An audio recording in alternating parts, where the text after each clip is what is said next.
তো গাইস আমরা এখন নামাচ্ছি পিকে। পিকে নামার পর দেখি কয়টা এনিমিকে মারতে পারি। এখানে শান্ত গাড়িটা ছেড়ে দিলাম, দেখা যাক আর কি কি গান পাই। আর যদি একটা এনিমিকে মারতে পারি সবাই লাইক সাবস্ক্রাইব করে দিবেন। আমি ইউটিউব চ্যানেল নতুন খুলেছি, সবাই লাইক সাবস্ক্রাইব করে পাশে থাকবেন। দেখা যাক কয়টা এনিমিকে মারতে পারি। দুইটা রঙের গান পেয়ে গেছি, চলো এবার উপরে যাওয়া যাক। এবার উপরে আসার পর একটা এনিমি নাই ভাই, তারাও দেখতেছি। দুটো যারা সবর করো, দেখা যাক কয়টা এলিয়ার আসতে পারি। ও মাই, ও হেডশট, আরে ভাই হেডশট, ওয়ার ড্রয়িং হেডশট।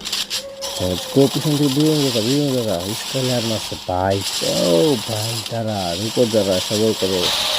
अभी तुझको चाय खींच के मारूंगा, खा जा रहा है तू, उसको मैं मिल के मारूंगा।